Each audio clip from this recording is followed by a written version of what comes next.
કલ્યાણ નિર્ણય નિર્ણય 8મો।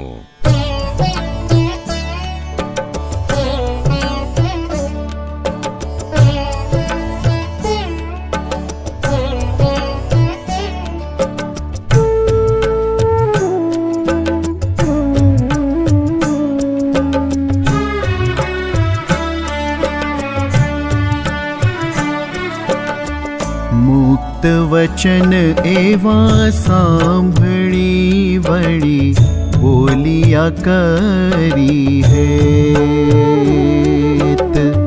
शुद्ध मुमुक्षु सांभळे कहूँ सर्वे विगति समेत। प्रथम कहूँ प्रीछवी प्रभु प्रगटना अवतार। पछी कहूँ तेना कूड़नू निश्चय करी निर्धार। एके अनेक प्रकारना सरे नहीं सेवक न काज। ते सारूं तन जूझवा धरणिए धरे छे महाराज। वारी वसुधा व्योम मां दुष्ट दुखी कर्या होय दास। आरतवान ने अर्थे आपे आवे छे अविनाश।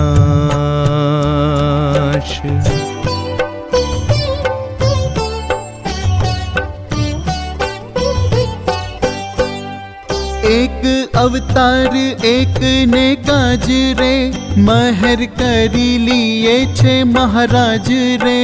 तेना सर्वे संकट टाळे छे रे प्रीते पूरण लाड पाळे छे रे।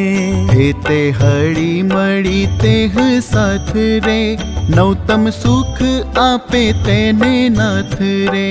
તે તો થાય છે પૂરણ કામ રે વળી પામે છે પ્રભુનું ધામ રે। એહ વિના હોય હરિદાસ રે तेनो कष्ट करवो होय नाश रे। त्यारे ए तने जतन न थाय रे एम समझवू मन माय रे। जड़वासी करे काम जड़नु रे स्थळवासी करे काम स्थळनु रे। माटे नोखा नोखा तन धरी रे काम करे छे जननु हरि रे। ज्यारे धारे छे जूझवा गात रे त्यारे होय जूझवी रीत भात रे। पछी जेवी रीत जाने जन रे तेवी रीते करे छे भजन रे। जेवो गुण रूप ने आकार रे जोई जन करे निर्धार रे। धरे आकृति जोईने ध्यान रे गुण रूप नु करे छे गान रे। कोई कहे छे मुखे मत्स्य मत्स्य रे कोई कहे कल्याणकारी कच्छ रे। कोई कहे छे वाराह वाराह रे कोई ने नरसिंह जी प्यारा रे। कोई भजे वामन परशुराम रे कोई लिए राम जी नु नाम रे। कोई कृष्ण कृष्ण कही रहे छे रे कोई बुध कल की कहे छे रे। ते तो जैने मळ्या प्रभु जेवा रे तेना मन में रजा छे तेवा रे। ते तो बीजे रूपे नवराचे रे કર્યું અતિ દ્રઢ મન સાચે રે.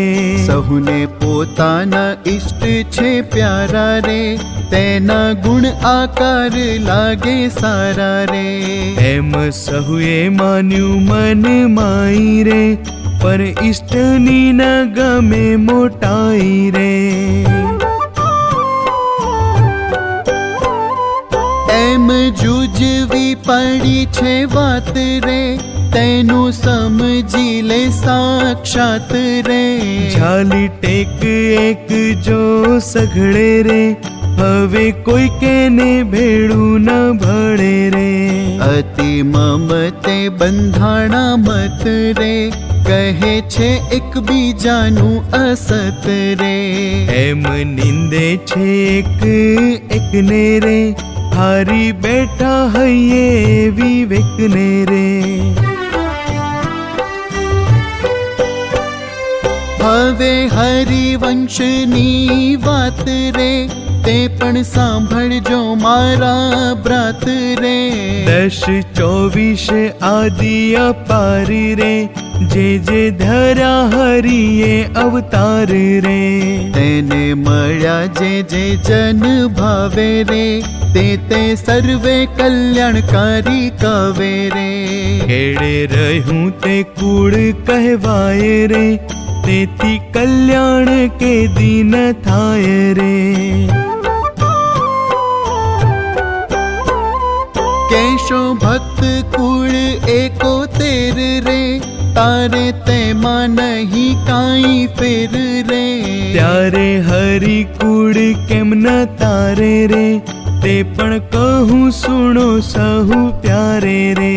હરિની મરજાદમાં રહે નિત્ય રે, ધર્મ નિયમ પાળે રૂડી રીત્ય રે. લોપે નહીં આજ્ઞા લગાર રે, ચાલે પ્રભુ વચન અનુસાર રે. હોય આજ્ઞાકારી અંગ રે, તે દિન કરે આજ્ઞાનો ભંગ રે. એવા થકી થાય કલ્યાણ રે, કહું બીજાની સાંભળશું જાણ રે. મત્સ્ય પ્રભુના મત્સ્ય જ કહીએ રે, તેથી કલ્યાણ કહો કેમ લઈએ રે. કુર્મ પ્રભુ વંશ કચ્છ કહે છે રે, તે પણ કલ્યાણ કાંઈ કરે છે રે. વારહ પ્રભુ વંશના ભૂંડણા રે, નથી દાતા તે કલ્યાણ તણા રે. નૃસિંહ પ્રભુ વંશના વાઘ રે, તે તો જન જીવના ઘરા ઘરે. વામન પ્રભુ વંશ બ્રહ્મચારી રે, તે પણ ક્યાં થકી કલ્યાણકારી રે. પરશુરામ વંશ પણ વર્ણી રે, તેનો ક્રોધ જોઈ ધ્રુજે ધરણી રે. રામ વંશના સૂરજ વંશી રે, તેમાં કલ્યાણની વાત કશી રે. કૃષ્ણ વંશના જાદવ જાણો રે, તેમાં કલ્યાણ ક્યાંથી પ્રમાણો રે. બુદ્ધ પ્રભુના બોધ જ આપી રે, કહે છે કલ્યાણની જડ કાપી રે. કલકી કેડે કળી મળ રહેશે રે, તેમાં કલ્યાણનું કોણ કહેશે રે. માટે હરી હરી જન વોણું રે, કરશે કલ્યાણનું જો વગોણું રે. આપ સ્વાર્થ સહુ સરશે રે, હરી ના થઈ પર ઘર મારશે રે. બહુ બાંધી શબ્દ બાંધડે રે, કરશે જીવને વશ આપણે રે. લેશે સર્વસ્વ તેહનું ઠગી રે, કરશે સ્નેહ સ્વાર્થ લગી રે. એથી કેદી નહીં થાય કલ્યાણ રે, બાંધ્યો બુડતા કોટે પાષાણ રે. ચાલ્યો વાટે ચોરટાને હાર રે, વારું આવે કોણ શાહુકાર રે. માટે તોડી તપાસવું વહેલે રે, કલ્યાણ પ્રભુ કે પ્રભુને મળેલે રે. દેહ વિના કલ્યાણનું કાચું રે, કહે નિષ્કુલાનંદ એ સાચું રે. इति श्री कल्याण निर्णय मध्ये मुक्त मुमुक्षु संवादे अष्टमो निर्णयः. જય સ્વામિનારાયણ. આમાં તો લગભગ બધાને સમજાય એવું જ છે, કઈ છે જ નહીં. એમણે એમ કીધું પેલા હું ભગવાનના અવતારની વાત કરું ને પછી એમના કુળની વાત કરું. તો કે કેમ જુદા જુદા અવતાર ધારણ કરે, તો એટલું જ કે જળવાસી હોય તો જળ ને સ્થળ દરેક જગ્યાએ એવા અવતાર ધારણ કરીને જ કામ થાય. આપણે વાત થઈ હતી કે જયારે હિરણ્યકશ્યપે વરદાન માંગ્યું કે હું દેવથી ન મરું, દાનવથી ન મરું, દિવસે ન મરું, રાત્રે ન મરું, તો પછી એનો કેમ નાશ કરવો? તો કે ત્યારે પછી નૃષિ અવતાર ધારણ કર્યો. નૃષિ અવતારનો નાશ કરવા એમને આ બ્રહ્માંડમાં આવે તો પછી એમની નાશ કરવા પડે. તો કે સર્વેશ્વર આવ્યા. એવી રીતે જુદા જુદા અવતારનું ધારણ કરવું પડે. જળમાં જળવાસીનું કામ કરવા અને સ્થળમાં સ્થળવાસીનું કામ કરવા, બાકી બીજો કોઈ પ્રયોજન નથી. ને બધા જ અવતાર કોના છે? તો કે હરિના છે. પણ થાય છે કેવું? તો કે કોઈ મસ્ત ને કોઈ નરસિંહ ને રામ ને બુદ્ધ ને બધા અલગ અલગ ને બધા ભજે છે અને એમાં મમત કરી અને અંદર અંદર ઝઘડે છે. ટૂંકમાં આ તો અવતારની વાત છે, એટલી તો આટલો જ એનો સાર છે. હવે એક જ લીટી આ વખતે જોઈ લે. તેને મળ્યા જે જન ભાવે રે તે સર્વે કલ્યાણકારી કાવે રે. જે જે અવતાર આ પૃથ્વી ઉપર આવ્યા એ અવતાર જેને જેને મળ્યા એમને તો કલ્યાણ થાય. હવે કેડે રહ્યું તે કુળ કહેવાય રે, તેથી કલ્યાણ કેદી ન થાય રે. એક જ લીટીમાં સ્પષ્ટ જવાબ આપી દીધો.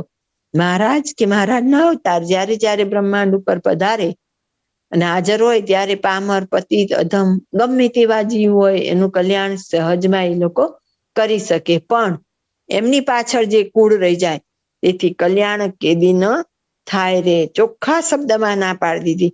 હવે એનું વિગતે વર્ણન આવશે, પણ આટલા વાતમાંથી આપણને ખબર પડી જવી જોઈએ કે કલ્યાણ ક્યાં. આ કલ્યાણ નિર્ણય ગ્રંથનું નામ જ એવું છે કે કલ્યાણ ક્યાં. પછી આપણે જે વર્ષોથી બાંધેલી આપણી પટ્ટી હોય, ઠરાવ હોય એ ન મૂકીએ તો પછી તો મહારાજ એનું કંઈ જ ન કરી શકે. બાકી મહારાજ કૃપા કરીને આપણને આવી તક આપી. કોરોના આવ્યો, એમાં આવી ઝૂમ થયું, ઓનલાઈન ઘેર બેઠા, હવે તો શાસ્ત્રો ખુલ્યા અને તેમ છતાં ન સમજાય તો પછી એમાં મહારાજ કંઈ જ ન કરી શકે. મહારાજ તો કૃપા કરીને આવા સરસ શાસ્ત્રો બનાવડાવી દીધા કે આગળ પછી કોઈ તમે ભૂલ ભૂલામણીમાં પડતા નહીં. મહારાજ કે પડો તો અમે તો લખીને ગયા છીએ, તમે જો ન વાંચો અને ન ખોલો ક્યારેય ગ્રંથ તો પછી એમાં વાંક તમારો છે. આગળ એક પ્રશ્ન આવશે ખરો કે જે એમની સાથે જોડાણા એનો શું વાંક? તો એનો પણ જવાબ સરસ આવશે જ. નિષ્કુળાનંદ સ્વામી સર્વેને પ્રાર્થના કરી, એક વાત અઘરી છે, જરૂરી છે, અને આપણી બુદ્ધિથી તો જેવી આપણને સમજાય એવી સમજવા પ્રયત્ન કરીએ છીએ. ભૂલ ચૂક થાય તો માફ કરે. વાત મારા ઘરની નથી, નિષ્કુળાનંદ કાવ્યની છે. દરેકે એ વાત યાદ રાખીને આ વાતને સાંભળવાની. કારણ કે સત્સંગમાં મોટે ભાગે બહુ જ પાકું થઈ ગયેલું છે કલ્યાણ ક્યાં, ગુરુ કરવા જ પડે. સ્વામીએ સીધો ઘા કુળ ઉપર મારેલો છે. તો હવે આપણે આપણી રીતે થોડોક પ્રયત્ન કરશું સમજવાનો. હવે હરિવંશની વાત રે, પણ સાંભળજો મારા ભ્રાતરે. હવે શું વાત કરીએ છીએ? તો કે આગળ અનેક અવતાર થઈ ગયા, તો એ બધા અવતાર હોય એના જે કુટુંબ હોય એનાથી કલ્યાણ થાય કે ન થાય. 10-24 આદિ અપારી જે ધર્યા હરિ અવતાર, આગળ પણ અવતાર બધા મહારાજ ના જ હતા. તેને મળ્યા જે જન ભાવે રે તે સર્વે કલ્યાણકારી કાવે રે. આગળ જે અવતાર જયારે પધારે છે ત્યારે એને જે ભક્તો મળે છે, ભજે છે, એનું તો કલ્યાણ થાય જ છે. પણ કેડે રહ્યું તે કુળ કહેવાય રે, તેથી કલ્યાણ કેદી ન થાય. જે અવતાર આવીને આ બ્રહ્માંડમાંથી અદ્રશ્ય થાય પછી જે એમની પેઢી રે, એમના વંશજ રે, એના થકી ક્યારેય કલ્યાણ થાય નહીં. આપણને મહારાજે વચનામૃતમાં પણ એવું કીધું, જેવો પરોક્ષની વિશે પ્રતીતિ આવે છે તેવી જો પ્રત્યક્ષને વિશે પ્રતીતિ આવે તો એને કલ્યાણમાં કોઈ વાંધો રહે નહીં. આપણને આગળના જે શાસ્ત્રો છે એનું થોડું કેમ અભ્યાસ કરીએ છીએ, કેમ એના આપણે મુદ્દા લઈશું કે એના ઉપરથી જાણવા મળે. આપણે જોઈએ રામ અવતાર, તો રામ અવતારની પાછળ હંમેશા એના પરમ સેવક કોણ કહેવાના? હનુમાનજી કહેવાના. હનુમાનજીના મંદિર રામ મંદિર કરતા વિશેષ હશે.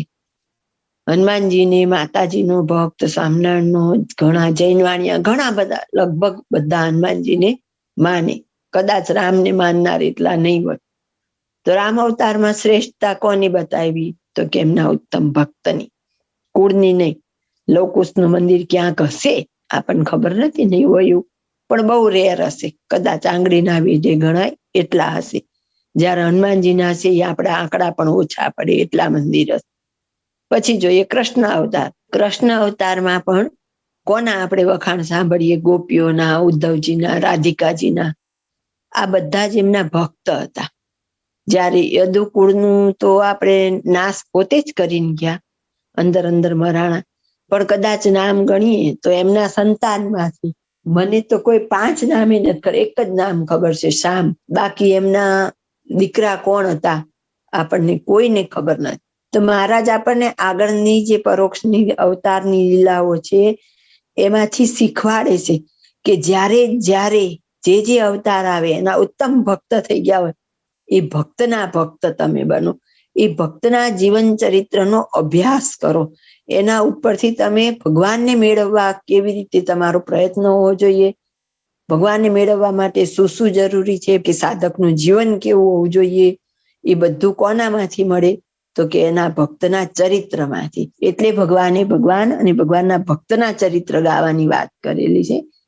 કોઈ પણ આગળ મોટા ભક્ત થઈ ગયા એનું જીવન જોઈએ, એના ઉપરથી આપણે પ્રેરણા લઈએ. પ્રહલાદજી હોય તો એમાંથી આપણે નિર્ભયતાનું લઈએ. કહો આવડી નાની ઉંમર હતી અને એમના પિતા આવા રાક્ષસ, આટલા મોટા, તો પણ એની પાસે નિર્ભય થઈને એમણે ભગવાનનું નામ લીધું. એમણે એવું ન કીધું કઈ વાંધો નહીં, મનમાં નામ લેશું, મનમાંથી તો કોઈ મને નથી કાઢી શકવાના નામ, પણ એને નિર્ભય થકા નામ લીધું. આપણને કોઈ ખાલી 2 વેણ હાવ કટુય નહીં, સેજ ક્રોસ વેણ બોલે ને, આમ આપડા પંચવર્તમાન સંબંધી, ભક્તિ માર્ગ સંબંધી કેવો, તોય આપણને એમ થઈ જાય કે જોયું એ મને આમ બોલી ગયા અને હું આમ કરું તો લાન નો ગમે, કરતા હું બધું મનમાં રાખું. ના, મનમાં રાખવાનો તો કોઈ સવાલ જ ક્યાં આવે છે? કોઈ ખોટું કામ તો કરતા નથી. આપણે જે કરીએ છીએ સાચું ને સારું જ કામ કરીએ, પણ એ આપણને બધે સારા થવાનો એવો સ્વભાવ હોય છે. અને એટલે જ મહારાજ આપણને વારે શું કે? ભગવાન અને ભગવાનના ભક્તનો પક્ષ રાખવાનો. કે ક્યાંય કુળનો તો ક્યાંય નથી. એટલે અહીંયા પણ ચોખ્ખું જ કહી દીધું સ્વામીએ, કેડે રહ્યું તે કુળ કહેવાય, તેથી કલ્યાણ કેદી ન થાય રે. કલ્યાણના દાતા નથી. વ્યવહાર માર્ગ માટે બરાબર દીક્ષા ગુરુ છે, જ્ઞાન ગુરુ તો કોઈ મુક્ત જ હોય. કેસો ભક્ત કુળે 71 રે તારે, તેમાં નહીં કોઈ ફેર. રેવતનામૃતમાં પણ કીધું કે એના 71 પેઢી તરી જાય. તો પછી એમ કે ભગવાનના વંશજની કેમ નો તર? ત્યારે હરિકુળ કેમ ન તારે રે? એ પણ કહું સુનો સૌ, એ કેમ નો તારે? તો કે એનો પણ હું તમને જવાબ આપું છું. ઈ તારી શકે ક્યાં સુધી? તો કે હરિની મર્યાદામાં રહે નિત્ય રે, ધર્મ નિયમ પાડે રૂઢી રીતે. એ પણ જો એક ભક્ત જેવું જીવન જીવતા હોય, મહારાજની બધી જ આજ્ઞાઓ પાડીને, તો લોપે નહીં આજ્ઞા લગાર રે, ચાલે પ્રભુ વચન અનુસાર રે. હોય આજ્ઞાકારી અંગ રે, કેદી ન કરે આજ્ઞાનો ભંગ રે. એવા થકી થાય કલ્યાણ રે, કહું બીજાની સાંભળ સુજાન. એવા હોય તો એ પણ ભગવાનના ઉત્તમ ભક્ત છે. તો એની પેઢી તરે ને એના ઓલાથી બીજાનું પણ કલ્યાણ થાય. પણ હવે આગળ બધા અવતારના દ્રષ્ટાંત આપશે. મત્સ્ય પ્રભુના મત્સ્ય કહીએ રે, તો કે મત્સ્ય પ્રભુ થઈ ગયા.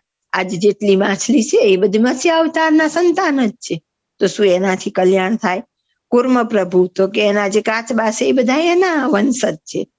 વારા પ્રભુના ભૂંડડા, તો કે જેટલા ભૂંડ દેખાય છે એ બધા એના વંશજ કહેવાય. નૃસિંહના વાઘ, તો અહીંયા તો પાછો શબ્દ તે તો જન જીવના ઘરા કરે, તો કે નૃસિંહ અવતાર થઈ ગયો એના જ વંશજ કહેવાય. હવે બધા વાઘ છે પણ એ તો ઉપરથી જીવનું નાશ કરનારા છે એમ.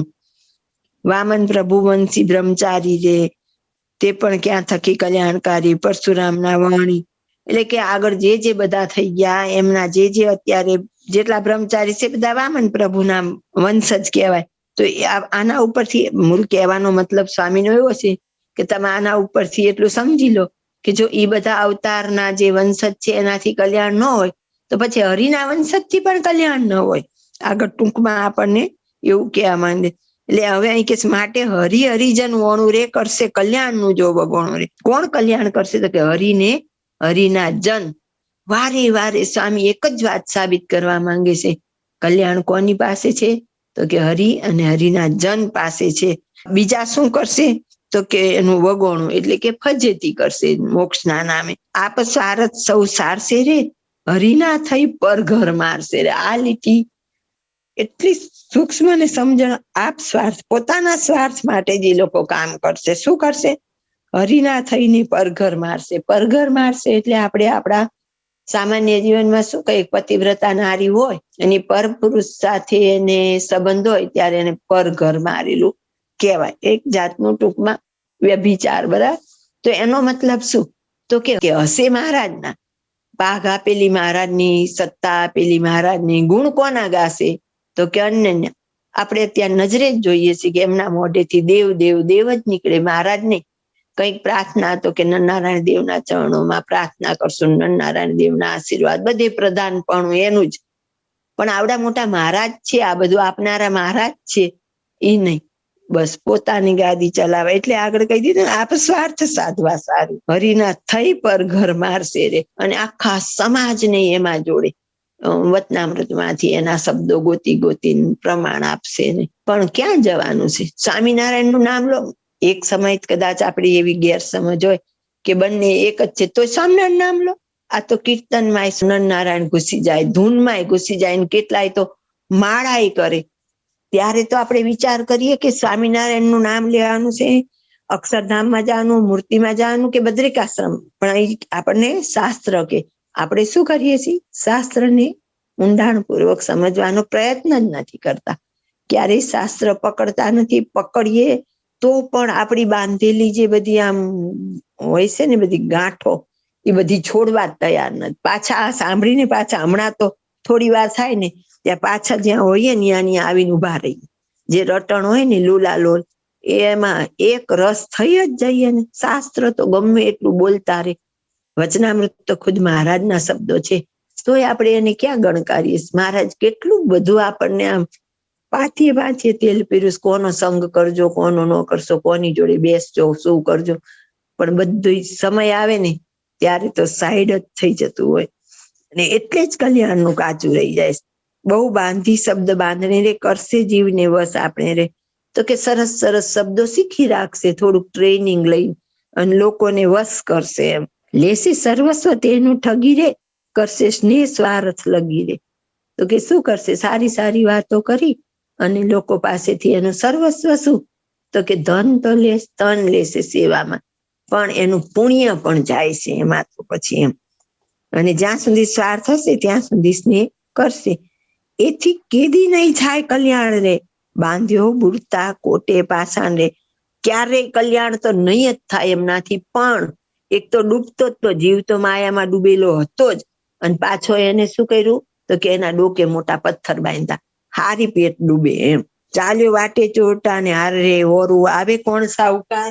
નિર્જન વનમાં એકલા જઈએ છીએ રસ્તે, અને એમાં આપણે સંગાથ ગોઈતો તો એ કે કોનો લીધો? કે ચોરટાનો. ચોરટા એટલે શું? તો કે મહારાજની આજ્ઞાઓમાંથી આપણને પાડે, મહારાજના પંચ વિષય રૂપી નિયમોમાંથી જે પાડે, એ બધા ચોરટા કહેવાય. પછી દરેકની વાત છે, આપણે જેનો જેનો સંગ કરીએ છીએ.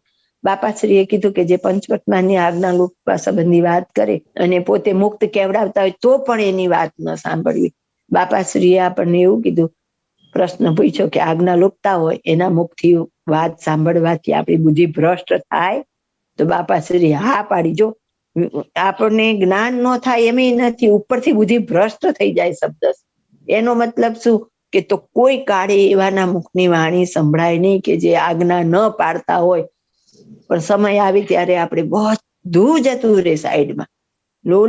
લોલ થઈ જઈ. આજ્ઞા પાડે છે, નથી પાડતા, વિષયમાં ગળા ડૂબ છે, આપણને નીચે ઉતારી દેશ, આપણે કઈ જ જોવા તૈયાર નથી. લોલા લોલ બસ. માટે તોડી તપાસવું વેલે રે, કલ્યાણ પ્રભુ કે પ્રભુને મળેલ રે. તો કે તમારે ખાસ તોડી તપાસવું એટલે કે એનું બરાબર મૂલ્યાંકન કરવું કે અહીં કલ્યાણ છે કે નહીં. આ બે જ પાસે કલ્યાણ છે, એક ભગવાન પાસે અને એક મહારાજને મળેલા એટલે કે સાક્ષાત્કારની સ્થિતિને પામેલા મુક્ત પાસે. તે વિના કલ્યાણનું કાચું રે, કહે નિષ્કુળ આનંદે સાચું રે. આ વિના બીજે ક્યાંય કલ્યાણ નથી. જ્યાં સુધી મુક્તનું શરણ ન મળે ત્યાં સુધી આત્યંતિક કલ્યાણ થાય નહીં. એટલે બાપા શ્રી કહે છે ને કે મુક્ત વિના પરબાર્યું મહાપ્રભુજીનું સુખ કોટી સાધને અને કોટી કલ્પે પણ મળતું નથી. પણ સમય આવે ત્યારે આ બધું વિસરી જવાય છે. જય સ્વામિનારાયણ.